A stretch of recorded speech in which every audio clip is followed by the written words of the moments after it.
Hi everyone, this is Mamata Mallam, emotional strength coach for women. చాలా మందికి stress and anxiety ఎందుకు ఇంత కష్టంగా మారుతున్నాయి? వాళ్ళు వీక్ అవ్వడం వల్ల కాదు.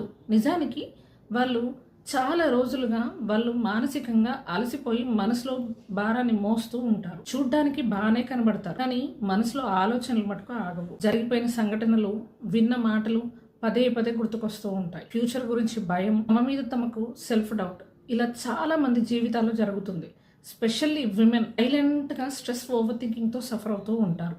నిజానికి స్ట్రెస్ ఓవర్ థింకింగ్ ఒక సమస్య కాదు. చాలా రోజుల నుంచి పని ఒత్తిడి వల్ల, అన్ని వాళ్ళే హ్యాండిల్ చేయడం వల్ల వాళ్ళ మనసు మోస్తున్న భారం ఒక సందేశం రూపంలో ఇస్తుంది. ఈ మెసేజ్ని అర్థం చేసుకొని రెస్ట్ తీసుకోవాలి. నువ్వు నిజానికి వీక్ అవ్వలేదు, టైర్డ్ అయిపోయావు. You need rest. Thank you. Like, share, subscribe and follow for more updates.